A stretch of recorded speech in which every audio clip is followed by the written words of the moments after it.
Hello, and welcome to the National Center on Response to Interventions webinar, The Essential Components of RTI, Progress Monitoring. My name is Whitney Donaldson, and I will be talking with you today. The National Center on RTI has a definition for RTI that includes what we consider to be the essential components. You'll see in the first part of the definition, response to intervention integrates assessment and intervention within a school-wide, multi-level prevention system to maximize student achievement and reduce behavior problems. It's important to point out here that RTI is a school-wide prevention system, as opposed to a pre-referral for special education. And it's multi-level, as opposed to multi-tier. Although we'll talk about more of this in later slides, it is important to understand that there are 3 levels of instruction in an RTI framework, and that states, districts, or schools can have multiple tiers within those 3 levels of instruction in order to prevent school failure. The second part of the definition highlights the essential components of an RTI framework. The first component involves schools identifying students at risk for poor learning outcomes. We often refer to this process as universal screening. Then the next component involves progress monitoring students. We commonly refer to this as progress monitoring. The next component referenced relates providing evidence-based interventions based on students' responsiveness. It's really not just the delivery of interventions, but there is a multi-level prevention system in which students have access to increasingly intense levels of instruction and interventions. The last component involves the use of data, and we use this to adjust the intensity and the nature for those interventions based on student responsiveness. In other words, there is an explicit, systematic process for data-based decision-making. Now, some people mistakenly believe that RTI is only about special education, but it's really important to remember that RTI is a school-wide, multi-level prevention system that results in data that can be used as a part of the determination process for identifying students with specific learning disabilities or other disabilities. And this is done in accordance with your state law. So to summarize the definition, RTI is a preventive framework. It's not the new name for a pre-referral process. The intent of RTI is to improve outcomes for all students while providing immediate supplemental supports to students at risk for poor learning outcomes. And remember, RTI may be a component of a comprehensive evaluation for SLD determination, but that's not why we implement RTI. How RTI is used in an SLD eligibility process is determined by your state. As you saw in the definition, the Center has identified 4 essential components for RTI. One is screening, or a system for identifying students at risk for school failure. Another is progress monitoring. This is a system for monitoring the effectiveness of the supports provided to students. Another is multi-level prevention system, or 3 increasingly intense levels of instructional support.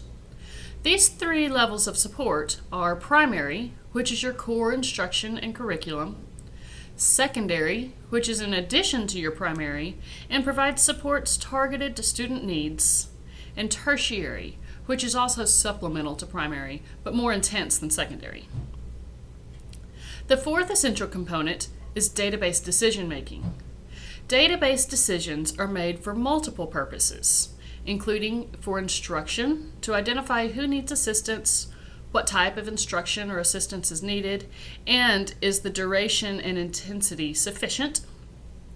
It's also used for movement between levels, so you'll know when to move students to something more or less intensive, and who is responding and not responding. Finally, database decisions are made to help with disability identification, so you'll know when you refer a student for special education evaluation, and how does this student compare to his or her peers, and did he or she receive appropriate instruction that is in accordance with your state law.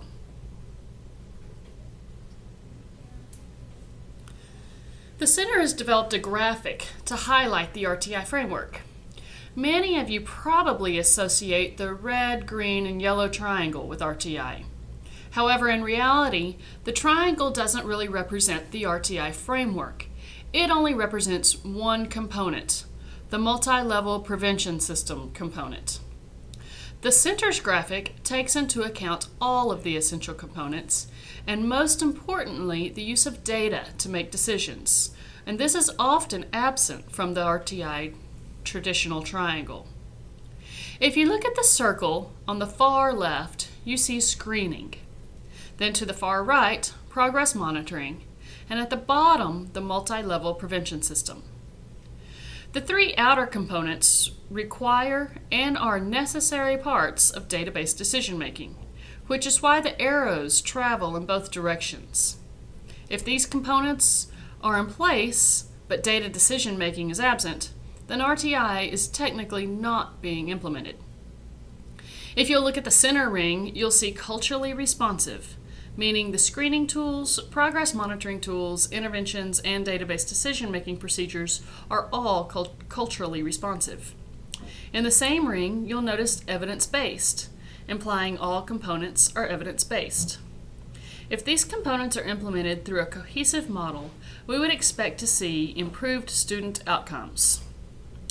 Since this webinar is on progress monitoring, that is the essential component we are going to focus on now.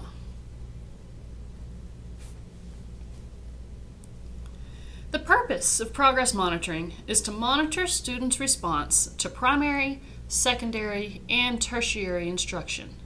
It's not just for those students identified for supplemental instruction. Progress monitoring can be used for several purposes.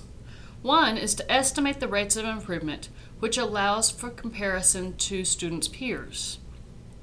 Also, it can be used to identify students who are not demonstrating or are not making adequate progress so that instructional changes can be made.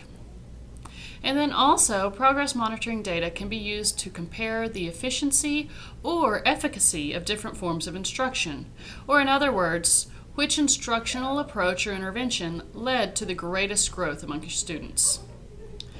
Progress monitoring will also identify those kids who were over-identified through the screening process.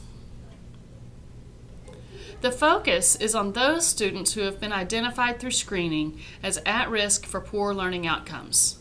This could be students just above the cutoff score, not only those just below the cutoff score. And then progress monitoring tools, just like screening tools, should be brief, reliable, valid, and evidence-based. Common progress monitoring tools include curriculum-based measurements and mastery measurements. Now, progress monitoring can be used anytime throughout the school year. With progress monitoring, students are given standardized probes at regular intervals. This could be weekly, bi-weekly, or monthly, to produce accurate and meaningful results that teachers can use to quantify short and long-term student gains toward the end of the year goals. At a minimum, progress monitoring tools should be administered at least monthly. However, more frequent data collection is recommended, given the amount of data needed for making decisions with confidence. With progress monitoring, teachers can establish long-term or end-of-the-year goals, indicating the level of proficiency students will demonstrate by the end of the school year. So in summary, progress monitoring allows practitioners to estimate rates of student improvement, identify students who are not demonstrating adequate progress, and compare the efficacy of different forms of instruction to design more effective, individualized instruction. This really not only helps students to learn more, but also allows teachers to become better teachers. So let's take a look at a couple of progress monitoring graphs. The graph on the left shows a student with increasing curriculum-based measurement scores. The increasing scores indicate that this student is responding to his current instructional program. But if we look at the graph on the right, it shows a student with fairly flat CBM scores. These flat scores indicate that this student is not responding to his current instruction and that perhaps an instructional change should occur. Now if we look at the next set of graphs, they include trend lines and goal lines. The graph on the left, the trend line is steeper than the goal line. So this student is showing increasing scores. Therefore, the student is making adequate progress, and the end-of-year goal should be adjusted to provide more of a challenge for the student. On the graph on the right, the trend line is flatter than the performance goal line. The student is not profiting from the instruction, and therefore, the teacher needs to change the student's instructional program.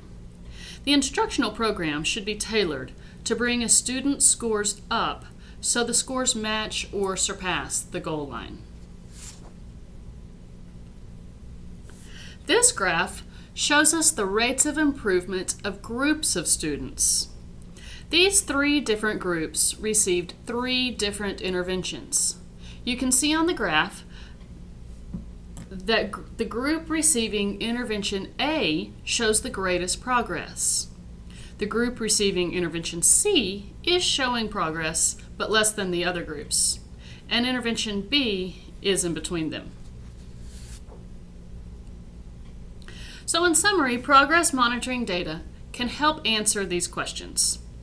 1, are students making progress at an acceptable rate? It isn't enough to make progress. The progress must be meaningful and to close the gap between the student's progress and the progress of his or her peers. Another question is, are students meeting short-term goals which will help them to reach their long-term goals? And finally, does the instruction need to be adjusted or changed? Using pre-established data decision rules, progress monitoring allows you to determine if the instruction is working for the student and to evaluate the effectiveness of changes.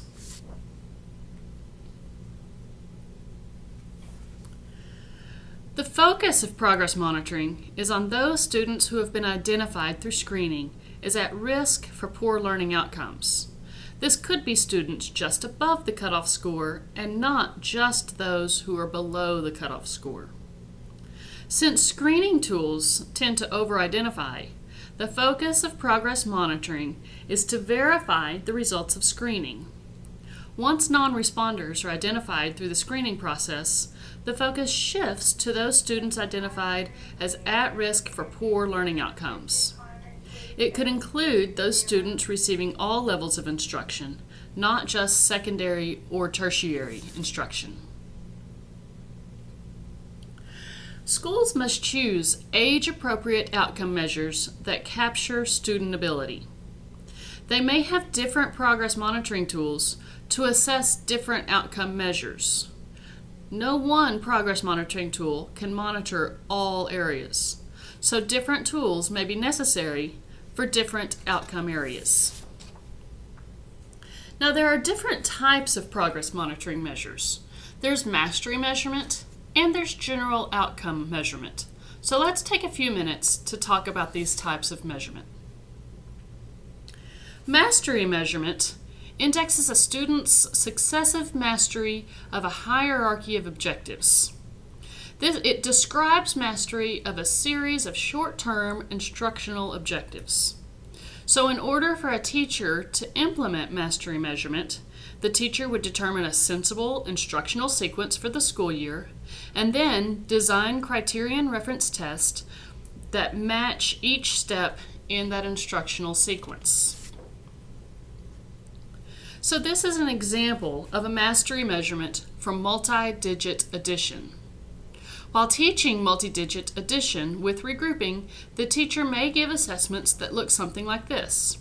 There are 10 problems, all dealing with multi-digit addition with regrouping. Now this is what a graph of mastery measurement data may look like. It starts with multi-digit addition with regrouping. Once the student reaches mastery, or 80%, 3 times in a row, then the teacher moves on to the next concept, which is multi-digit subtraction.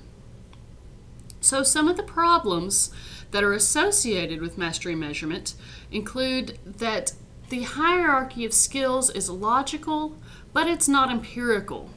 This means that while it may seem logical to teach addition first and then subtraction, there's no evidence-based research that says you have to do it that way.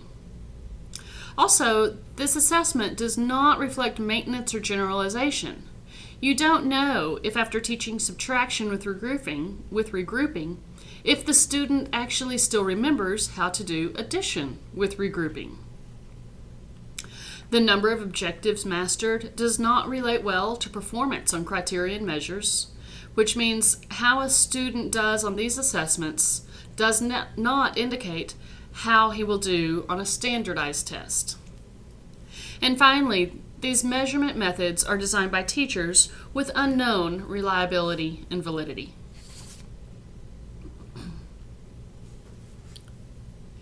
In contrast, a general outcome measure, often CVM, rather than only assessing for the first objective that is being taught, it assesses for all objectives within the curriculum. A general outcome measure, or GOM, is a measure that reflects overall competence in the annual curriculum. It describes individual students' growth and development over time. It provides a decision-making model for designing and evaluating interventions. It can be used for individual students as well as groups of students. In addition, the focus is on repeated measures of performance, and it also makes no assumptions about the instructional hierarchy for determining measurement. And GOMs incorporate for automatic tests of retention and generalization. Here is an example of a GOM probe, or a general outcome measurement probe. Different types of problems are placed randomly throughout the page. So here's a graph of the GOM data. Since the entire curriculum is assessed each time, the teacher is able to determine if the student is on track to meet his or her goals. And if not, a change in instruction can be made. So you can see on this particular graph, a change in instruction would be necessary.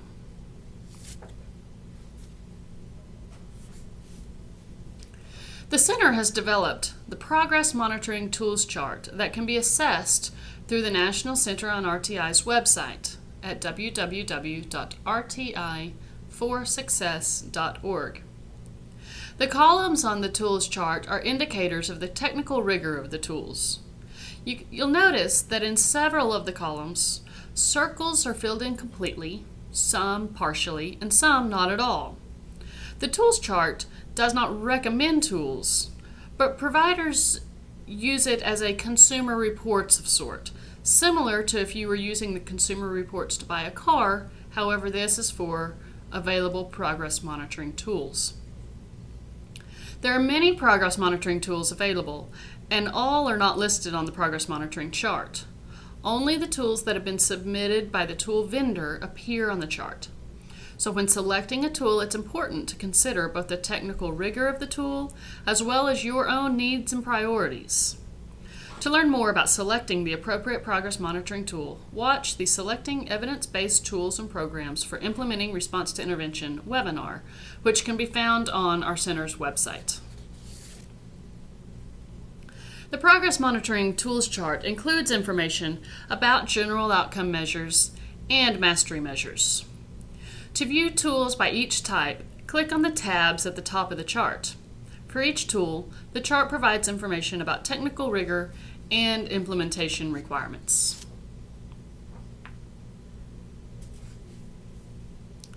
Progress monitoring is used to monitor student progress across the entire school year.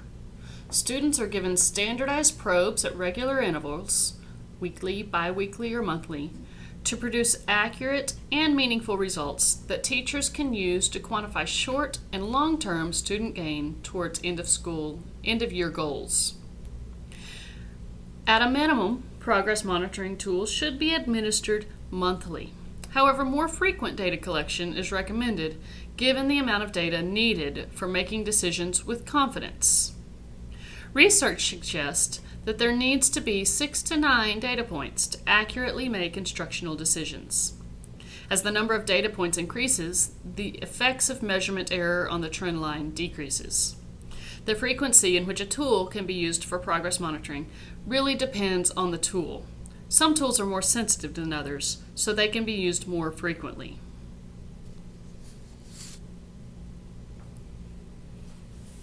It's easy to identify components of RTI, but implementing can be quite difficult and can take at least 2 to 4 years to get into full implementation.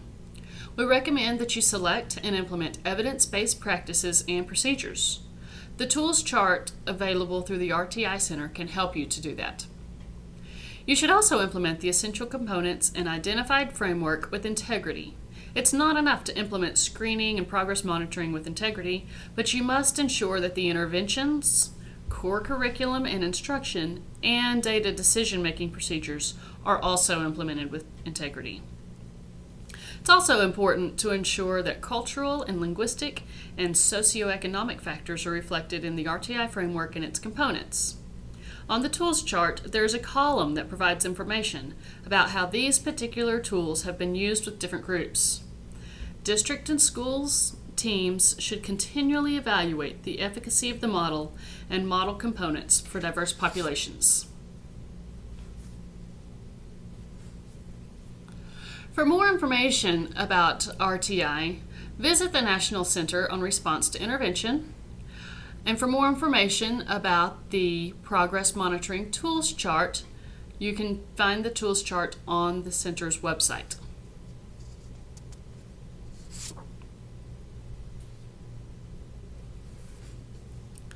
If you have any questions, please email your questions to rtiwebinars@air.org. We will be having a live chat on December 16th from 2 to 3 p.m. Eastern Standard Time to answer any questions submitted via email, as well as any additional questions that come up during the online chat.